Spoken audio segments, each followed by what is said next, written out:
Hey guys, welcome back to another sports stuff video. Today we're doing another off-season plan for the NFL team. Today we're doing the Washington Commanders. So if you guys do enjoy, please give a like, comment, subscribe, hit notification bell to be notified when I post next. Let's get into it. Washington Commanders off-season plan. So obviously they fired Ron Rivera, and if I'm gonna be the Washington Commanders, there's a couple of guys that I would want to be my offensive coordinator. My head coach of the future. Eric Bieniemy is in there, Edger Rivera is in there. Ben Johnson, obviously. But if I'm being realistic, I think a great candidate for the Washington Commanders comes down to two guys: Dave Canales of the Tampa Bay Buccaneers and Frank Smith of the Miami Dolphins. Now, I chose between those two guys for a reason. Dave Canales, 2 years in a row, has revitalized quarterbacks who are kind of on the downward trajectory and revamped their careers. And Geno Smith and Baker Mayfield. And Frank Smith, the last 3 years, has had an amazing run the last 3 years. And I decided to go with Frank Smith. I didn't want to talk about Frank Smith, in the last slide because I talk about him in this slide. Frank Smith is currently the offensive coordinator for the Miami Dolphins the last year or two. He was a young OC to help develop the quarterback of the future. Because I do believe the Washington Commanders are going to take a quarterback in this year's draft. Because I think the top two quarterbacks are head and shoulders above Sam Howell, even though I do like Sam Howell's potential in the NFL. I think the other guys are higher than him. He was voted the 2023 top offensive coordinator in the league this year by players. They voted for their offensive coordinators, defensive coordinators, facilities, yada, yada. He was voted the top OC in the league. So I think that for the Washington Commanders, who have bad vibes the last 10, 15 years, especially the last 5 to 6 years, it's just been bad vibes in that building. I think bringing in a guy who players have voted to be the most likable guy at OC, having him come in and be the head coach for a young developing quarterback, I like that idea. And what are some of his accolades? So in Los Angeles, underneath Brandon Staley, he was the run game coordinator and the offensive line coach in 2021. And that's when Eckler had the best year of his career. Most receiving yards, most career rushing touchdowns and yards, most career receiving touchdowns and yards. The best all-around career of Austin Eckler's, best year of Austin Eckler's career. And that actually got him the job with the Miami Dolphins under Mike McDaniel, to where in 2022, he led Tua to have the best passer rating. And in 2023, he led that team that had the best total offense. Now, yes, Mike McDaniel is obviously a big impact on both of those things in Miami, but Frank Smith deserves a lot of credit for it as well. He was kind of like, I won't say the quarterback whisperer, but again, in 2021, when he was in charge of the run game, Austin Eckler had the best year of his career. The minute he comes over the Miami Dolphins with Mike McDaniel, they both concoct an offense that led the league in touchdowns this past year. And in 2022, helped Tua have the best passer rating, setting him up for the best year of his career in 2022. I just think that Frank Smith, given his last couple of years of success, deserves a chance. And I would love to see what he could do with a Brian Robinson, Antonio Gibson, a Terry McLaurin, Jahan Dotson, Curtis Samuel, and let's just say Drake May led offense. I would love to see what he could do and how he could set up the quarterback for success, because we've seen what he can do in Miami and in LA. Next, we have re-signings. First off, I'm re-signing Cameron Curl. He had 87 tackles, 1 forced fumble, 29 run defending stops, and a 66 PFF grade. He's a young safety who's definitely earned his money. I think a big part of what the Washington Commanders need to do, just like I said with the Carolina Panthers, is that when you draft solid talent, you got to retain that solid talent. You got to grow a culture of, if you are drafted by us and you perform well, we're gonna reward you with that money. He's a solid piece to build on in the secondary. It is top 5 strong safety money I'm paying him at number 5 overall. As you can see, base salary is not too crazy. $12 million signing bonus. Yes, it's very expensive. I believe that's the 3rd highest strong safety signing bonus. But I think you get to give him a little bit more to just kind of show the guys in the room, like, hey, again, if you perform well for this team after you're drafted, we're gonna reward you. So cap number is 13, 13 and a half, 14 and a half, 16. Again, not the craziest amount of money. First 2 years are basically fully guaranteed. 3rd year has an out, but the 4th year is where you really have that out, but you may want to extend him again if he continues to perform how he's performing. That's about what? 1, 2, 3, 4, 5. About 4 years, $60 million deal. About 34 of it guaranteed. 1, 2, Yeah, about 34 million of it guaranteed. So again, about 60% of it guaranteed. You guys know I like to stay around that number. Next up is Khalid Hudson. If you guys play Madden, he is a Madden GOAT. That man is always just available and always performs well as a coverage linebacker. Oh, my fault.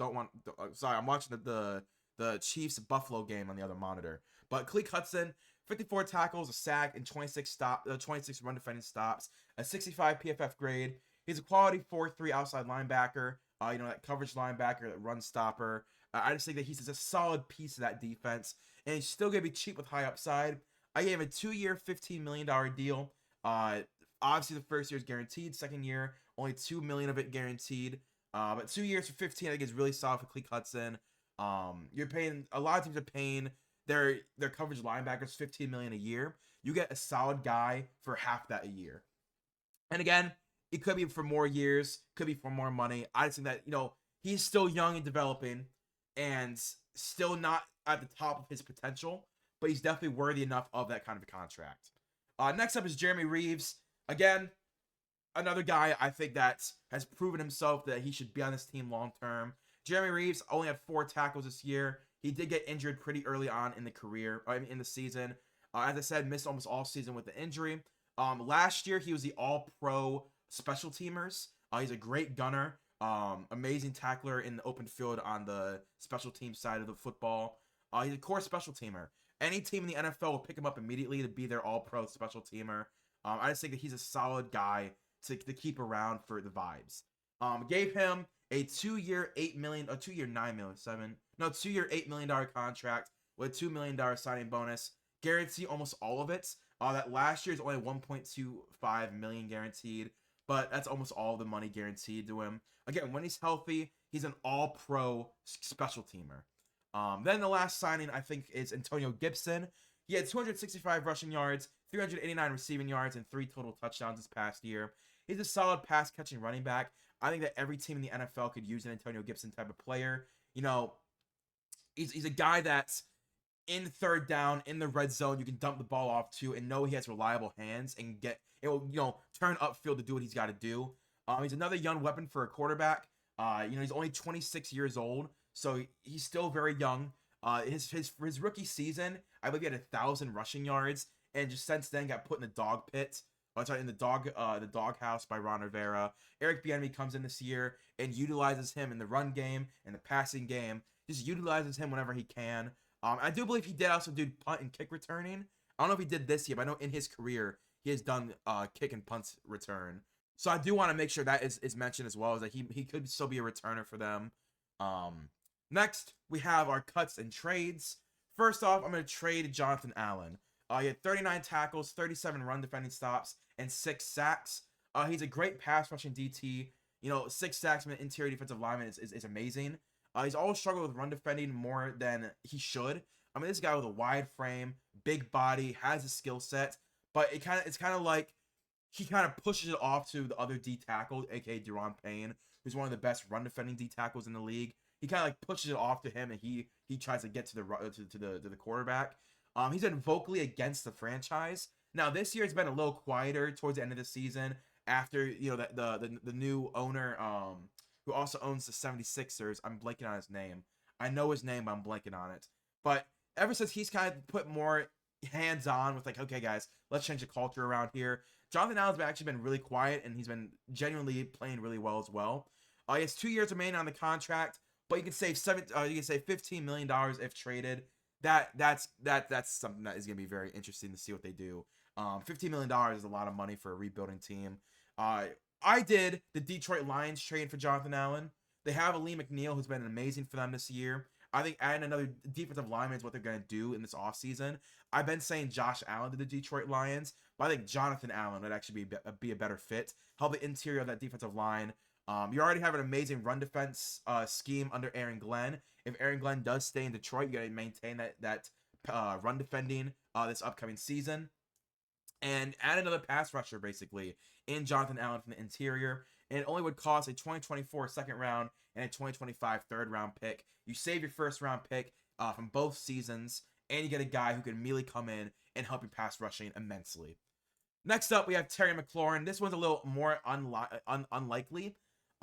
He's coming off 1,000-yard season, one of the most quiet 1,000-yard season. Wow, one of the most quiet 1,000-yard seasons I think I've heard in a long time. 79 receptions, 1,000 yards, 4 touchdowns. Eric Bieniemy had this guy in a freaking, I don't even know, in jail all season. It felt like. He's been an underrated receiver for years, but for some reason this year just wasn't doing what he's usually done. He could be kept to help develop a QB. You know, maybe you want to keep the high upside wide receiver 1, Terry McLaurin, for Drake May, for whatever quarterback you want to have at quarterback. But you have Curtis Samuel and Jahan Dotson. Curtis Samuel is a free agent, but I don't see a high likelihood that he does walk. But Jahan Dotson was a first-round pick. Again, had an amazing year last year. Eric Bieniemy comes in and immediately just tanks. I don't know what's going on, why they spread the ball around so much, and why Jahan Dotson and Terry McLaurin weren't like the two focal points of the offense. But it is what it is. He could want another payday. He is very old at 29 years old already. He's only, 4 or 5 years into his career, and he's already hitting 30 years old. You can save $18 million if traded. And I think a team that would trade for Terry McLaurin is the Indianapolis Colts. You know, get another wide receiver for your young quarterback and Anthony Richardson. Washington receives the Colts' first-round pick this year, and Indianapolis receives Terry McLaurin and a future fourth-round pick. I thought of maybe doing a second and a future fourth with Terry McLaurin, and Indianapolis does not get any pick back.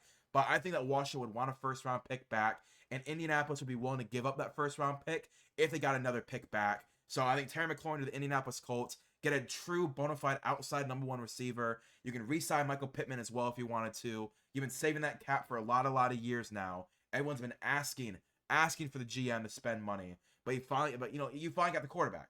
So it's time on his rookie deal. Surround him with weapons, surround him with draft picks, and see what he can do. I think just getting another outlet for him is a very important thing to do. That wide receiver core will then be Michael Pittman, Terry McLaurin, Josh Downs, Alec Pierce. You got Jelani Woods, Jonathan Taylor, Zach Moss, and a really good offensive line.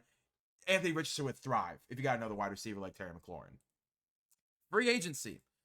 So first off, I'm gonna be signing Graham Glasgow. He had a 75 PFF grade, 56 pass blocking, 82 run blocking. He could be, he was a solid pickup by the Lions this year, I believe. I don't know if he was on the streets or if he was or just like he was injured for the first part of the season. But I don't think Graham Glasgow played early in the season. I thought he was an off the street pickup. But he can help with the interior offensive line issues. Obviously you got Sam Cosmi at right tackle, Charles Leno at left tackle, but Sadiq Charles has not been good. The other guard, I can't remember his name now after making this whole slideshow. I can't remember his name, but I know that Graham Glasgow coming in could immediately help this interior offensive line because Sam Howell was the most sacked quarterback in the NFL, and Graham Glasgow only allowed 2 sacks the entire year.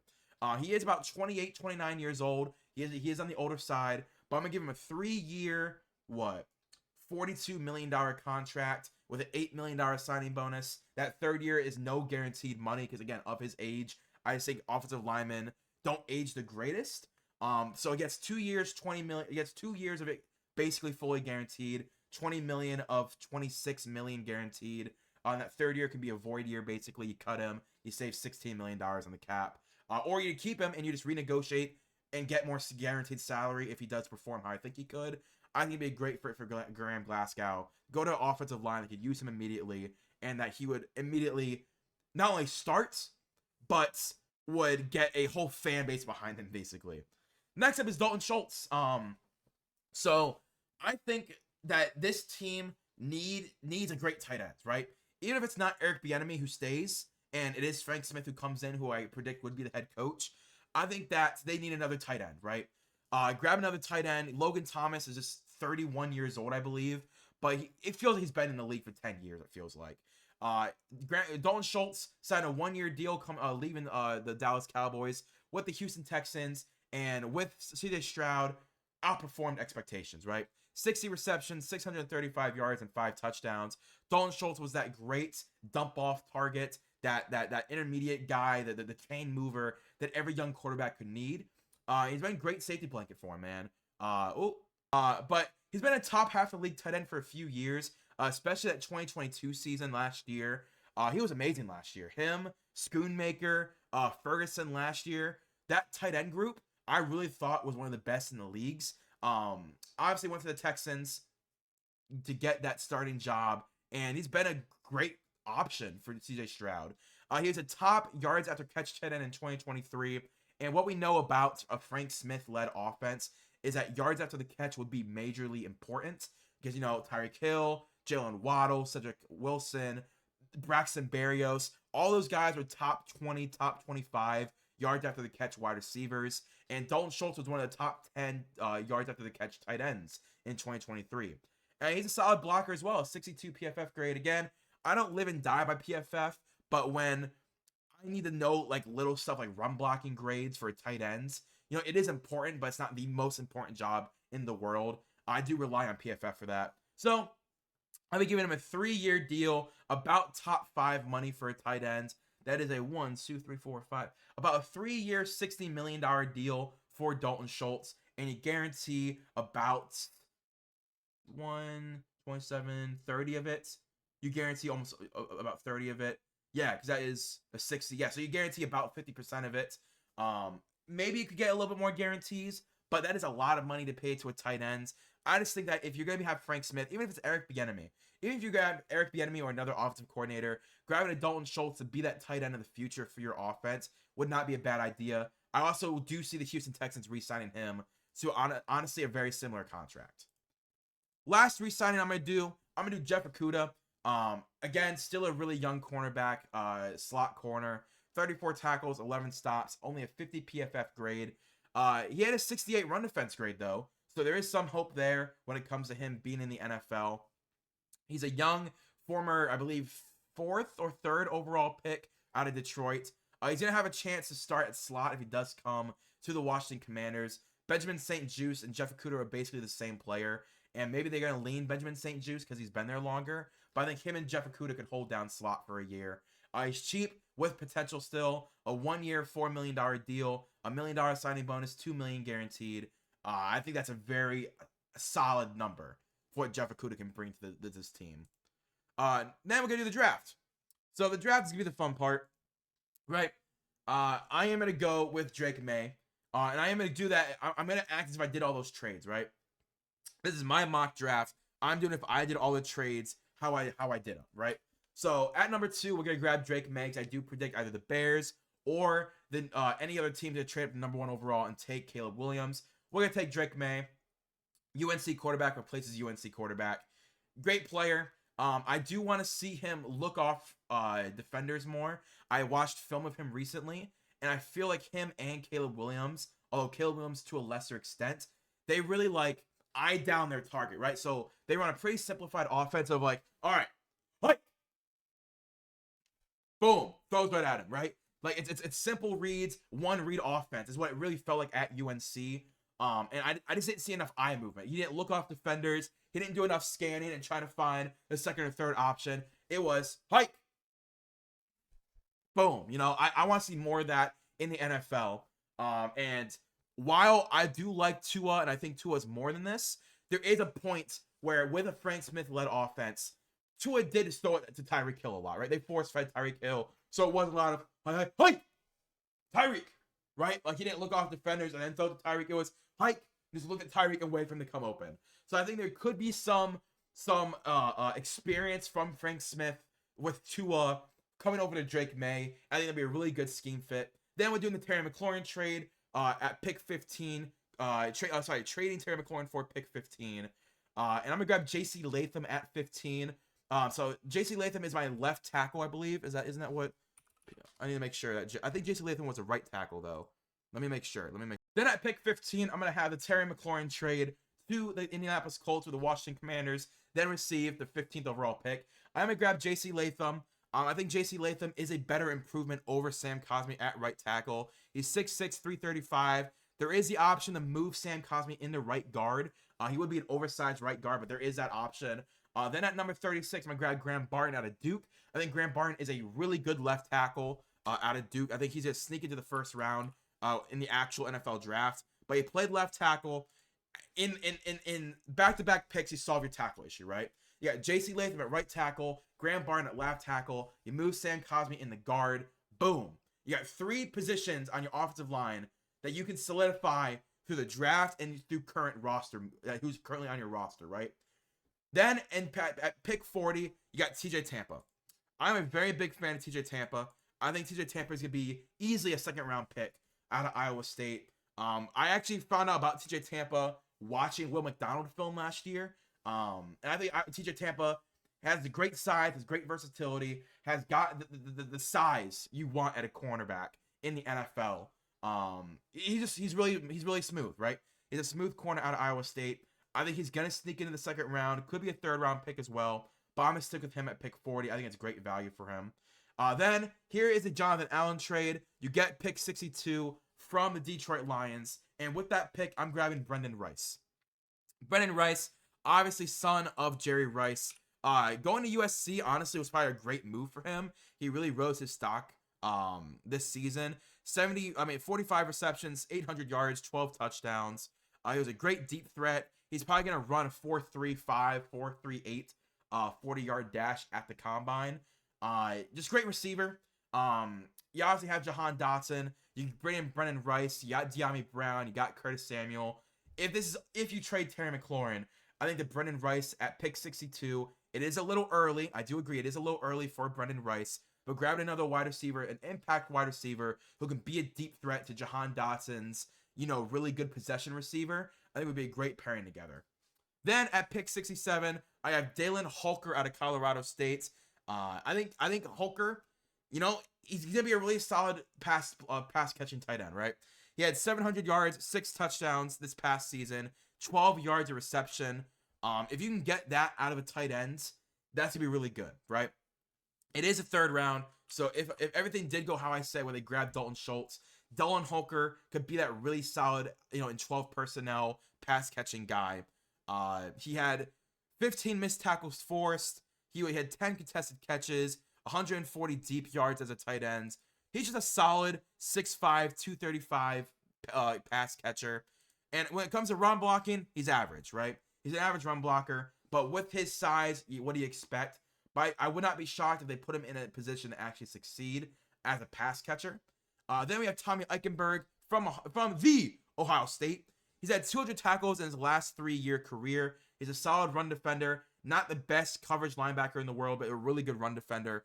And I think there is a need for that, right? At interior linebacker, you got the Cleek Hudson coverage guy. Grab a Tommy Eichenberg run defending inside linebacker, right?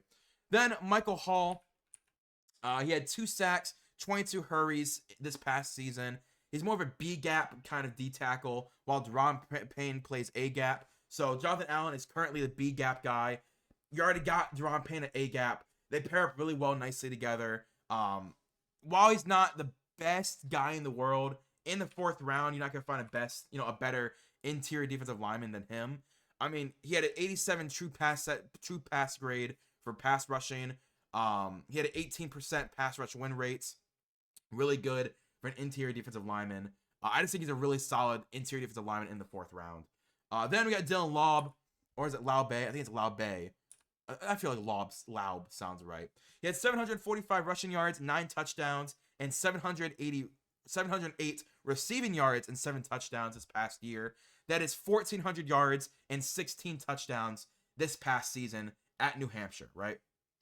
He's a great dual threat running back. If you can't keep Antonio Gibson, I think Dylan Laub can be a really good option to be that pass catching running back. He's not the best run blocker in the world. He's not the best pass blocker in the world on pass sets. But I do think Dylan Laub, he's just a solid guy, right? I mean, 700 rushing yards, 700 receiving yards, and 16 touchdowns. That's a workhorse guy who has solid hands, solid route development, and is going to work his ass off to get on the field no matter how he gets on the field. Miles Frazier, he had snaps at every single O-line position in his career. He can be that swing backup that, every team needs that guy who can be a left tackle, left guard, right guard replacement. And you just have a center and a right tackle backup. Like for the example, the Browns, James Hudson is our left tackle, right tackle replacement, and Michael Dunn is our left guard, right guard replacement. We have both positions. Those 2 guys cover 4 positions, and then you have Nick Harris, who's a center fullback. So you have Nick Harris to be the backup center. You have one guy to be backup left guard, right guard, and one guy to be backup left tackle, right tackle. That saves you roster spots. So if you can get Miles Frazier to be your interior offensive lineman backup, left guard, center, and right guard. I think that'd be really good for development for the offensive line and more roster spots for a different position group. So Miles Frazier from LSU. And lastly, we have Brian Ugwu from Miami of Ohio. He had 7 sacks and 45 hurries this past year. Great pass rush win rate for a 7th round pick. He is a little undersized, but 7th round pick, man, you're throwing darts at a dartboard at that point. But yeah, give me a B+. I'm not too mad about that. Drake May obviously is gonna be a home run pick no matter what at number 2. Terry McLaurin trade to get J.C. Latham is not bad at all. You get that franchise right tackle. Then in the 2nd round, I don't see Graham Barton making it this far. But if you can get Graham Barton in the first couple of picks of round 2, that's a win. TJ Tampa is really solid, maybe a little early, but I do think TJ Tampa is going to be one of those guys that goes earlier than people are expecting. Then Brendan Rice in the 2nd round as well. A little early for Brendan Rice, but you got to replace Terry McLaurin's production. Get that deep threat for Jahan Dotson. Dalen Holker can be a really solid backup tight end receiving option. Tommy Eichenberg can be that run stuffer. Michael Hall replaces Jonathan Allen on the defensive line, at least his position, because he is, I believe, an A-gap guy. He's a B-gap guy, and Deron Payne is an A-gap guy, so they pair really nicely. Dylan Laub, if you can't get Antonio Gibson on a 1-year deal or on a multi-year deal, he can be that guy to replace an Antonio Gibson role. Miles Frazier can play a backup anywhere on the offensive line, but mainly the interior offensive line. And Brian Ugwu, you're throwing a dart at a dartboard on a 7th round pass rusher. So, if you guys enjoy it, please leave a like, comment, subscribe. Hit notification, let me know if I want to post next. That's my Washington Commanders rebuild. Hire Frank Smith. Resign the guys I said resign. Cut and trade who I said to resign to get as much draft capital as possible. And let's start this rebuild right. But if you guys enjoy, please leave a like, comment, subscribe. I'll see you guys later. Peace and bye.